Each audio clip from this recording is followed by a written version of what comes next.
Mientras ocupados con el asunto del PRIANcito, del Partido del Trabajo y el Partido Verde que andan con todo para la alianza con Morena, quizás dejamos de lado lo que se debatió. Fue un debate bastante fuerte y bastante bueno el que se dio en la Cámara de Diputados. Luego fue aprobado eliminar las pensiones multimillonarias. Hubo manifestaciones y hubo datos equivocados por parte de los prianistas que decían, no, si la gente apenas gana 65,000, otros ganan 125,000, pues son pensiones elevadas. A un mortal, no, pues 13,000, 15,000, 12,000, 3,000, 4,000.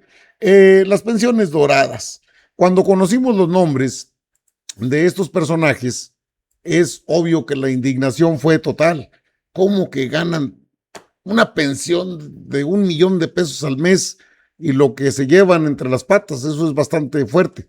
Y son funcionarios prianistas, ellos mismos se daban las pensiones, ellos se iban a un puesto y a otro. Pues el caso emblemático de Pemex, donde el esposo de esta señora tan mencionada, pues que es la mera de Mexicanos a favor de la corrupción y la impunidad, Amparo Casar, pues hay un billete por mes. ¿Fue un accidente? No, no fue un accidente, fue un suicidio. Y sin embargo, bueno, pues pasó así. Nos dimos cuenta de lo que sucedió con todas estas pensiones doradas que indignan al pueblo de México. Por décadas, la función pública fue sinónimo de saqueo. Directivos, líderes sindicales y una cúpula burocrática se dedicó a jubilarse con gratificaciones millonarias, que se continuarían pagando por el resto de sus vidas.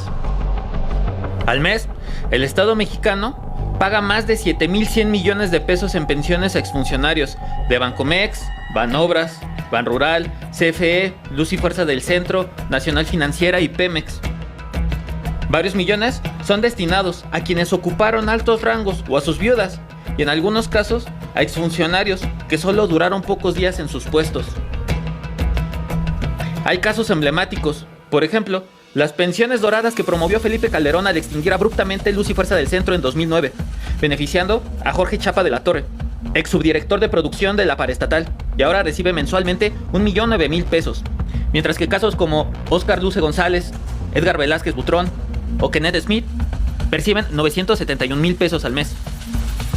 Destaca el caso también de María Amparo Casar, viuda de Carlos Fernando Márquez Padilla, quien goza de una pensión por viudez de 125,000 pesos mensuales de Pemex.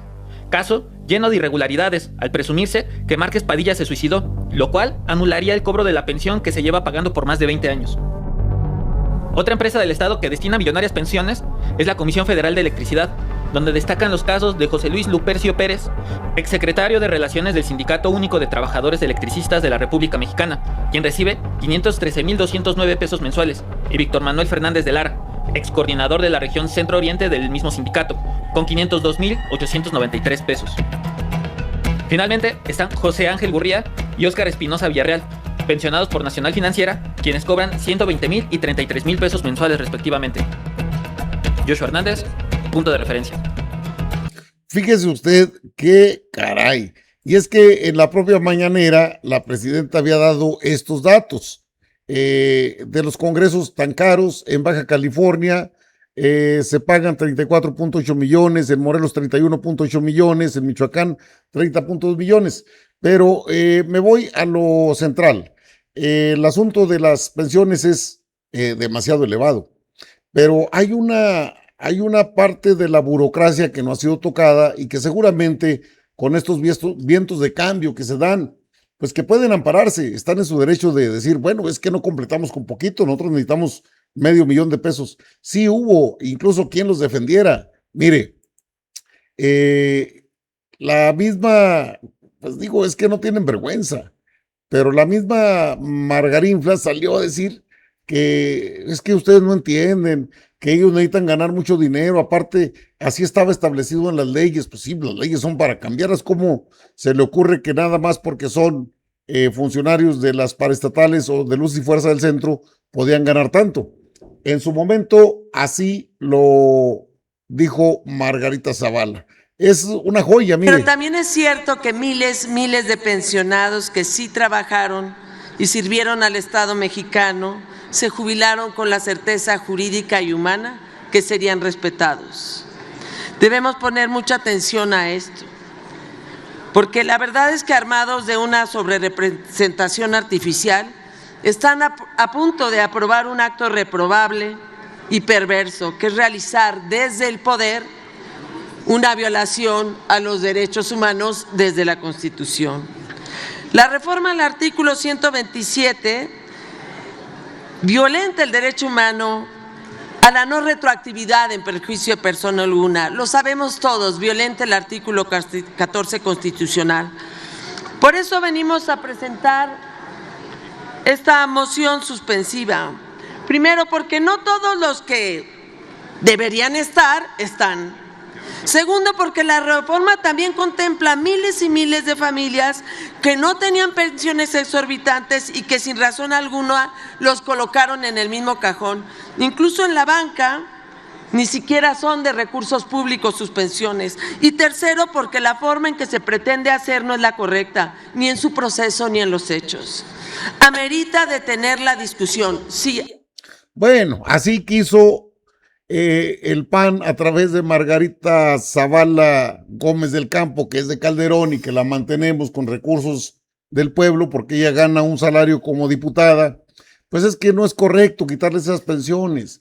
Y luego a todos, no, si están bien definidos los sectores. Incluso el que falta es el Poder Judicial, porque esos ministros, los que estuvieron con Norma Piña, los que ya se fueron, ganaban las perlas de la Virgen, 300,000 mensuales, pero todavía con personal de la Suprema Corte, 2 camionetas blindadas, es decir, se fueron con todos sus haberes. Y es urgente que también se legisle al respecto.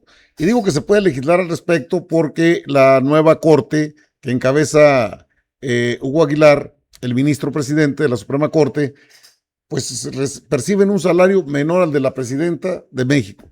Trabajan más, resuelven más casos, no se prestan a componendas. Y creo que por ese lado se tendría que tomar en cuenta la situación de los personajes que han abusado de todo esto, de las pensiones, porque los haberes de retiro de la Suprema Corte de Justicia de la Nación, que tuvo como presidenta Norma Piña, ahí estuvo Lainez Jotisek, ahí estuvo Pérez Dayán, ahí estuvo Pardo Rebolledo, esos personajes que nunca el pueblo conoció hasta que no salieron a la palestra precisamente por sueldos tan onerosos, por sus componendas, por sus complicidades con la clase política del país, y es que pues eran impuestos por el presidente en turno. Hoy los ministros y ministras de la Corte son solamente electos por el pueblo.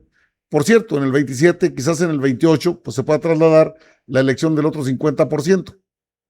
Pero el tema de Norma Piña no debe pasar desapercibido, y me parece correcto lo que se dice en este contexto. Cheque usted. Las azules. Mira, las formas azules. Los formatos azules. O sea, cobran 300,000 pesos los que se acaban de ir. Mantienen el 100%, 300,000 pesos. Es vitalicio. Y incluye 2 camionetas blindadas, seguro de vida superior a los 12 millones de pesos y personal a su cargo. Estas pensiones están muy debatidas y yo creo que van a tener que revisarlas. Sí, porque estamos hablando de una ley que toca exfuncionarios altos de Pemex, de CFE, de Luz y Fuerza del Centro, de NAFIN, de Banobras, pero yo creo que se tiene que avanzar, ahora sí que en la lógica de Otos Colús, Otos Rabones, ¿no? Sí. En la lógica de cualquier servidor público. Llámese que estés en una alcaldía, en un estado, en una entidad federativa. En una regiduría, Claudia Sheinbaum dijo en una mañanera que ganaban los regidores. Es un salario nominal X, pero por corrupción acaban ganando 1 o 2 millones de pesos al mes. Claro, regidores. Imagínate, sí. Mira, pero a mí me sigue preocupando bastante el tema de los amparos. Es verdad que ya hubo un cambio en el Poder Judicial, sin embargo no hubo cambios a la ley de amparo, por ejemplo, que fue una de las iniciativas que intentó también meterse y que bueno, sí hubo bastante resistencia por parte de varios sectores. El tema es ese, ¿qué va a pasar ahora que entre en vigor esta iniciativa? Esa es una de las preguntas que yo me haría, y es que pues yo creo que vamos a empezar a ver una avalancha de amparos que también van a sobresaturar al Poder Judicial de la Federación, porque recordemos que también están empezando a operar, digamos, con la capacidad mucho menos de la anterior, ¿no? Como parte de este saneamiento a las finanzas públicas de este organismo. Entonces también será interesante ver cómo van a aferrarse con uñas y dientes a estos sueldazos, porque como bien dices, Fabricio, hay muchas de estas personas que ya están fuera de la órbita del gobierno público, del ente público. Muchos de ellos ya quedaron tan desprestigiados que yo me imagino que estas pensiones millonarias pues sí son parte de su ingreso central. A lo mejor en aquel momento no lo eran, como bien decías, Jorge Armando, pues porque habían robado muchísimo tiempo, pero estamos viendo que hay funcionarios desde la época de Zedillo, que ya son señores mayores de 80, 90 años, me imagino en estos momentos, que se van a aferrar con todo, ¿eh? Yo ya quiero ver a los abogados de siempre. Años. Y luego viven 125, imagínate, ¿cuánto les resta todavía para seguir cobrando la pensión millonaria de 4 millones de pesos, de 1 millón de pesos? Entonces, habrá que ver también qué es lo que sucede a nivel Poder Judicial de la Federación, pero tampoco creo que puedan hacer tanto, porque no hay una ley que haya modificado estas maneras de ampararse en México por parte de todos estos funcionarios. Yo creo que la sociedad va a estar vigilante, Eso ¿no? esperemos, ante claro. el comportamiento de los jueces, porque sí, tiene razón, o sea, no van a faltar solicitudes de amparo y sería un contrasentido porque el mensaje es, cambiaron los tiempos. De hecho, lo comentó López Obrador, él se jubiló a través del ISSSTE, pensionado del ISSSTE, ¿no? Por ahí de, creo que 30 y tantos mil pesos mensuales. Y lo mismo obtendrá en su momento Claudia Sheinbaum, pero ya son los tiempos en donde el presidente pone el ejemplo. Y es muy importante destacar que en esta reforma el parámetro es el sueldo de la presidenta. Sí, tomamos en cuenta que es la cabeza de la Administración Pública Federal. Claro, ese sería el tope máximo que podría ganar cualquier funcionario con una pensión, porque, bueno, el tope sería 70,000 pesos y me parece muy adecuado. 70,000 pesos de pensión por mes. Digo, para cualquiera sería una pensión extraordinaria, pero para esas personas acostumbradas a llevarse millones y millones y millones, no tienen llenadera, el Poder Judicial tiene que modificar, creo que deben observar, la sociedad está muy atenta a todos los haberes de retiro que se llevan, oiga, 300,000 mensuales, pero 2 camionetas blindadas por año. También personal de la Suprema Corte para que les atienda sus necesidades, pues chofer, todo eso. La parafernalia del poder todavía en vivo y a todo color a través de las pensiones y los haberes de retiro. Todo eso tendría que legislarse en su momento y vamos a estar muy atentos porque si bien es cierto que a Luz y Fuerza del Centro, Nacional Financiera, a Pemex, a todos estos ya se les quitaron, porque ya fue aprobado. Lo aprobó la Cámara de Diputados. Ahí vio a Margarinflas chillando. Es que así decía la ley en aquel entonces. Pues la ley se puede modificar, caray. El asunto es que la Suprema Corte o el Poder Judicial mantiene esas mismas discrecionalidades a la hora de los retiros. Le llaman haberes de retiro. Haberes de retiro. Pero son pensiones doradas, de oro, multimillonarias. Y alguien tiene que frenarlos. Estaremos muy atentos a esto, no vaya a ser que luego salga el Partido del Trabajo y el Partido Verde, no les quiten sus millones, no lo descarte.